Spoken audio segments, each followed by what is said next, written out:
No light, no sound, no love. For 2 endless months, a German Shepherd puppy lay curled in the farthest corner of a pitch-black shed, forgotten. His world was nothing but cracked concrete, a mildewed towel, and the terrifying silence of abandonment. Then one morning, the door creaked open for the first time, and what he did next shocked everyone who saw it. The air inside the shed was thick with dampness, the kind that clung to fur and skin like a second layer of filth.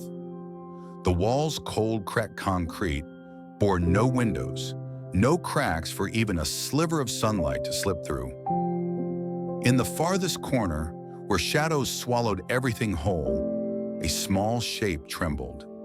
Barely 2 months old, his ribs pressed sharply against his thin coat. His fur, which should have been soft and fluffy, was matted with dirt, his paws raw from pacing the same small patch of floor over and over. He had no name, no collar, no toys, just a single stained towel, stiff with mildew, that he curled into when the nights grew coldest. He didn't know what the sun felt like. He didn't know the sound of a kind voice. All he knew was the darkness. Every day followed the same cruel rhythm. The footsteps, heavy, hurried, passing by the shed without stopping. The scrape of metal, a bowl of dry kibble shoved under the door, sometimes spilling, sometimes not. The silence, the suffocating, endless silence. The humans who owned him weren't monsters, just indifferent. They had bred a litter of German shepherds for quick cash, selling off the strongest pups first. But this one, the runt, too small, too weak, no one wanted him, so they tucked him away.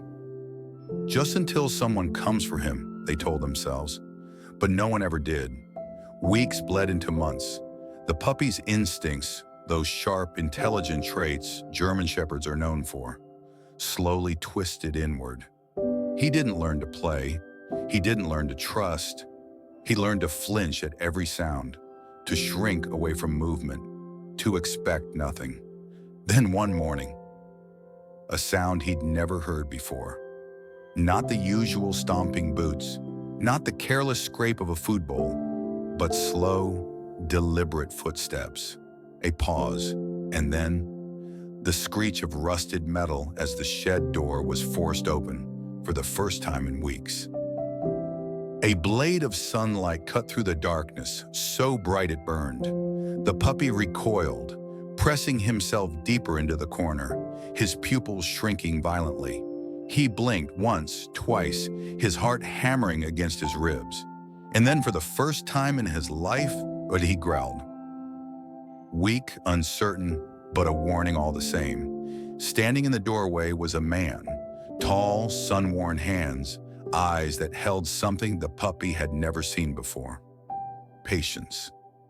Daniel, a 42-year-old animal control officer, had gotten an anonymous tip about a neglected dog. He expected a lot of things, but not this. Not a German Shepherd puppy trembling in the dark, his entire body screaming, fear. Daniel dropped to one knee, careful not to move too fast. "Hey, buddy," he murmured, his voice softer than anything the puppy had ever heard. "It's okay, I see you." The puppy didn't move. His muscles coiled tight, ready to bolt. But where? There was nowhere left to hide. Daniel extended his hand, palm up, letting it hover just above the floor. He didn't reach. He didn't force. He just waited. Seconds stretched into minutes. The puppy's nose twitched, catching a scent that didn't smell like fear, like anger, like neglect. It smelled like safety. And then one shaky step forward, another. His nose brushed Daniel's fingers.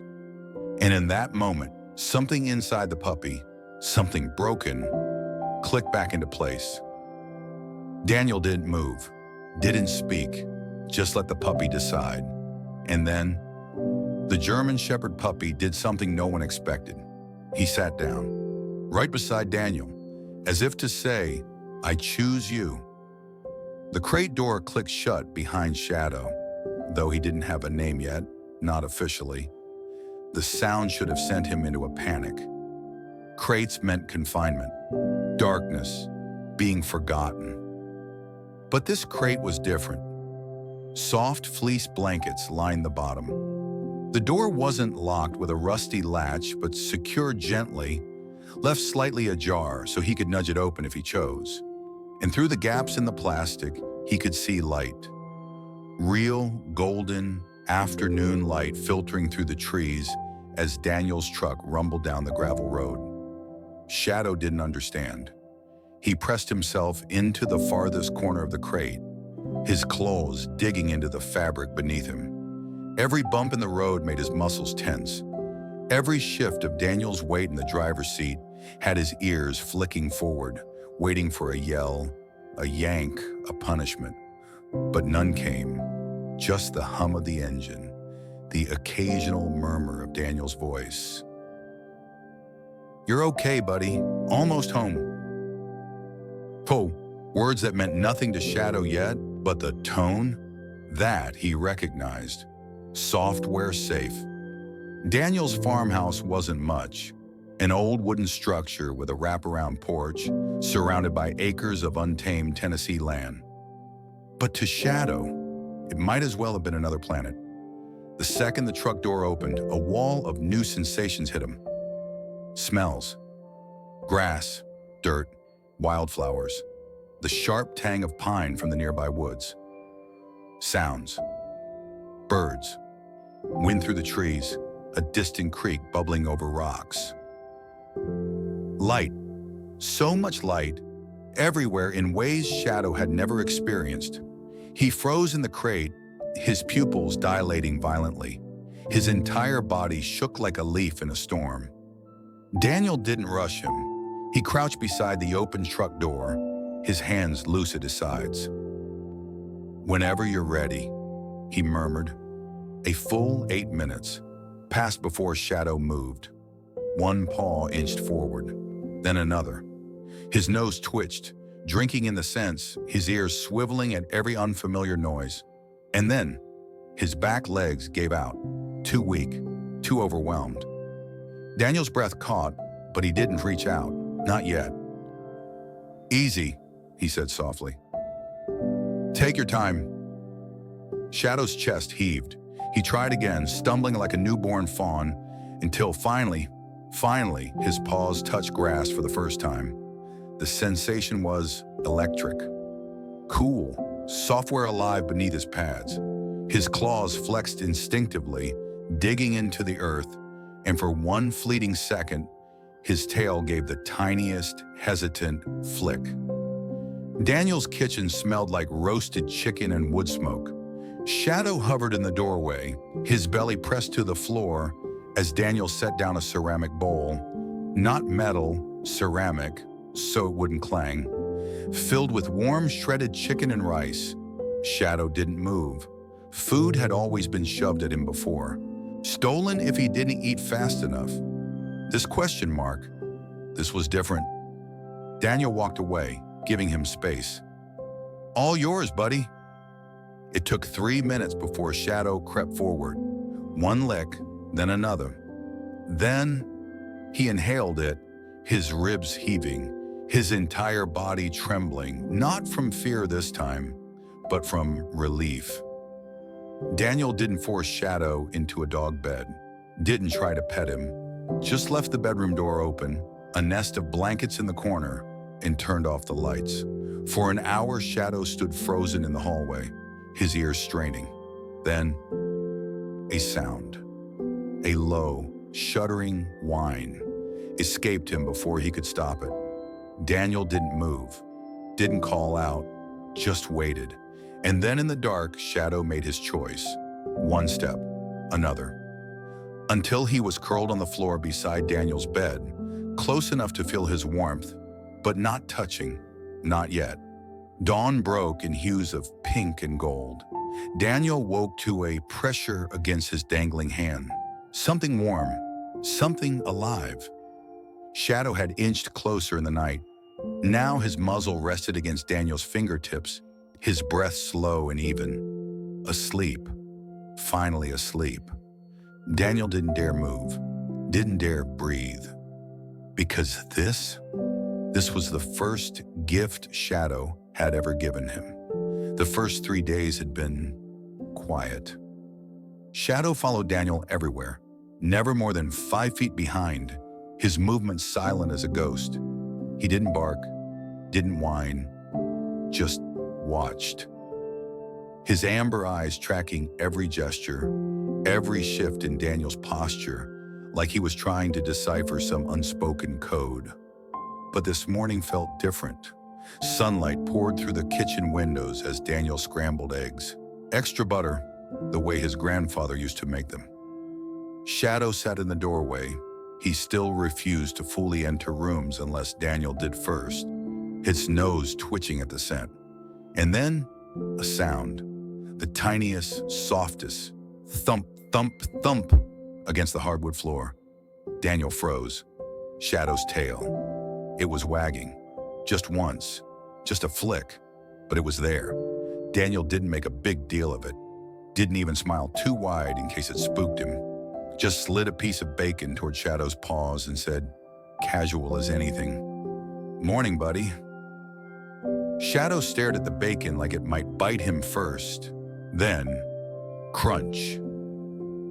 "Let's try outside," Daniel said later, clipping a long training leash to Shadow's new collar. Not to restrain him, just to give him the option of space. The second the porch door creaked open, Shadow's entire body locked up. Wind hit his face, real wind. Not the stale, stagnant air of the shed. It carried 1,000 smells, damp earth, honeysuckle, the distant tang of Daniel's neighbor's horses. For a long moment, Shadow just breathed. Then, one step off the porch, another. His paws sank into the overgrown grass of the pasture, still dewy from dawn. Daniel let the leash go slack, following at a distance as Shadow began to explore. Nosing at dandelions, they tickled. Snapping at a butterfly, it dodged. Pausing to dig his claws into the dirt over and over, like he was testing if it would hold him. And then, it came out of nowhere. A motorcycle ripping down the back road half a mile away. To Daniel, just noise. To Shadow, the end of the world. 1 second he was standing there, his ears pricked toward some bird call. The next, pure, blind terror. Shadow didn't just run, he exploded, yanking the leash from Daniel's grip so hard the nylon burned his palm. He wasn't heading for the house, wasn't looking for shelter at all. He was running in circles, wild, desperate, like if he just moved fast enough. The sound couldn't catch him. Daniel didn't shout, didn't chase, just dropped to his knees in the grass and waited, his voice low and steady.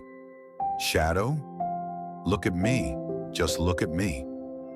But Shadow was gone, lost in some memory or lack of memory, where loud noises meant pain, meant being trapped, meant no one coming. It took 11 minutes for him to stop running. When he finally collapsed, his chest heaving, his claws torn and muddy, Daniel didn't reach for him, just sat there, close but not touching, and said the 3 words that would become their mantra. "I'm still here." Shadow didn't move for an hour, just lay there, pressed into the grass, his eyes wide and unblinking. Daniel stayed too, ignoring the ache in his knees, the sweat trickling down his back. Finally, a twitch, a sigh. Shadow's muzzle inched forward until it just brushed Daniel's boot. Not hiding, anchoring. Daniel exhaled for what felt like the first time in hours. "Yeah," he murmured. "Me too." That night, Daniel sat on the porch with a beer in his laptop, researching. Canine PTSD. Desensitization training. Fear periods in rescue dogs. The more he read, the tighter his chest got. This wasn't just about training. This was about trust. And trust couldn't be rushed. The next morning, Daniel pulled out his phone and queued up a sound. Motorcycle engine, 10 seconds, low volume. Shadow was in the middle of licking peanut butter off a spoon, his new obsession, when it played. His head jerked up, but no running, no panic, just a flicked ear and a quick glance at Daniel, like, "You hearing this shit?" Daniel grinned. "Good boy." And when Shadow went back to his peanut butter, Daniel could have sworn his tail wagged it twice. It had been 3 weeks since Shadow's panic attack in the field. 3 weeks of slow, patient progress, desensitization training, trust-building games, the first real, playful romp in the yard with a frayed rope toy, and then the knock. Not the cheerful rap, rap, rap of Daniel's neighbor dropping off mail. This was hard, demanding, the kind of knock that didn't ask permission. Shadow reacted instantly. 1 second, he was sprawled on the rug, gnawing contentedly on a deer antler. The next, he was a blur, scrambling under the couch, then changing his mind and darting for the bedroom, his claws skidding on the hard wood. Daniel's stomach dropped. He knew before he even opened the door. The man on the porch was in his late 40s, with sun-leathered skin and a faded flannel shirt stretched tight over a beer gut. His boots were caked in dried mud, his knuckles scarred. Beside him stood a woman, younger, arms crossed, her lips pressed into a thin line. "You Daniel Carter?" the man asked, already knowing the answer. Daniel kept his body blocking the doorway. "Who's asking?" The man smirked and pulled a folded document from his back pocket. "Name's Rick Snyder. That German Shepherd you've got inside? He's mine." Daniel didn't take the paper. "Funny, the dog I rescued was abandoned in a shed. No tags, no records, just left to rot." Rick's smirk didn't waver. "Check the paperwork, smartass. He was part of a breeding litter. Got picked up by animal control by mistake. I've been looking for him." A lie, a bold-faced lie. But the document looked real enough. Official letterhead, a case number, even a blurry photo that could have been Shadow months ago, back when he was just skin and bones. Daniel's jaw tightened. "You locked him in the dark for weeks." Rick shrugged. "Temporary housing, we were renovating." Behind Daniel, a low, guttural growl rumbled from the hallway. Shadow was standing there, not cowering, not hiding, growling. His teeth were bared, his hackles raised, but his legs trembling. The woman's eyes locked onto him. "See? He remembers us." Daniel didn't turn around. "He remembers fear. Get off my property." Rick's smile turned sharp. "Or what? You'll call the cops?" "I've got the law on my side. Either hand him over tonight or we'll see you in court." Daniel waited until their taillights disappeared down the driveway before grabbing his phone. Officer Kelly answered on the second ring. "Daniel, it's midnight. They found us." A pause, then a sigh. "The Snyders? They're filing for custody, claim he was lost and that I stole him." Kelly was already typing in the background.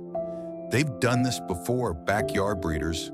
They'll sell a dog, wait a few months, then claim it ran away and demand it back if it's worth more now. But with Shadow, they didn't even want him." Daniel bit out. "He was the runt, the one nobody paid for." "Doesn't matter. If they've got paperwork, the court might side with them unless we prove neglect." Daniel's hand clenched around the phone. "We?" Kelly's voice turned steely. "You think I'm letting them win this?" By dawn, Daniel had photos out of the shed, the filth, the darkness, the single mildewed towel. Fit records, detailing Shadow's malnutrition, his fear responses, his claw marks from trying to escape. A sworn statement from the anonymous tipster who'd called animal control in the first place. But Kelly was right. The Snyders had paperwork too. And in the eyes of the law, ownership often trumped compassion. Daniel sat on the porch steps as the sun rose. Shadow pressed against his leg. "They're gonna come for you, buddy," he murmured. Shadow licked his hand once. A silent, "I know." Daniel took a shaky breath. "But I'm not letting go." Daniel adjusted his tie for the 10th time, his palms slick against the folder of evidence. Shadow sat at his feet, wearing a brand new blue collar. "For luck," Kelly had said, his body tense but quiet. The Snyders smirked from across the aisle. Rick had even dressed up for the occasion. A cheap suit, hair slicked back, the picture of a concerned owner. His lawyer leaned over, whispering something that made Rick chuckle. Daniel's stomach turned. "All rise for the Honorable Judge Wilkins." Rick's lawyer went first. "Your Honor, my client is a small-time breeder, yes, but a responsible one. This dog was never abandoned. He escaped during a storm, and Mr. Carter refuses to return him despite clear ownership records." He slid papers toward the judge. Vet bills from years ago for a different dog, a microchip registration never implanted, even a fake lost dog poster. The judge frowned. "Mr. Carter, your response?" Daniel stood. "Your Honor, Shadow was found locked in a shed with no food, no water, and no light for weeks. He was severely malnourished, traumatized, and—" "Objection!" Rick's lawyer cut in. "No proof that was my client's shed." Kelly's hand shot up. "We have the property records." "Irrelevant," the judge said. "Unless you can prove Mr. Snyder was the one who left the dog there. This is hearsay." Just as Daniel's hope began to crumble, the back door of the courtroom creaked open. A teenage girl stood there, her face pale, her fingers twisting the straps of her backpack. I can prove it," she whispered. Rick's head whipped around, his face drained of color. "Lydia? What the hell are you?" The judge slammed her gavel. "Approach the bench, young lady." Lydia was Rick's niece, and as she took the stand, her voice shaking, she revealed the truth. She'd been the one to call animal control after sneaking food to Shadow for weeks. Rick had bragged about dumping the defective one to save money. The shed wasn't temporary. It was where Rick always kept unsellable dogs. The courtroom fell silent. Judge Wilkins didn't hesitate. "Custody is hereby awarded to Mr. Carter, permanently." Rick exploded. "That's my dog. You can't just—" "One more word," the judge said coldly, "and you'll be held in contempt for animal cruelty. Get out of my courtroom." Shadow fell asleep in the truck, his head in Daniel's lap for the first time ever. No shaking, no nightmares, just peace. The video ends with footage of Shadow today, barreling through a field, tongue lolling, his coat glossy and healthy. He skids to a stop at Daniel's feet, tail wagging wildly, and drops a slobbery tennis ball in his lap. Daniel laughs, ruffling his ears. "Yeah, buddy, we won." Want more heartwarming rescues? Smash that subscribe button. Every like and share helps dogs in need find their happy endings. Comment below. Should Daniel adopt another rescue? Let us know.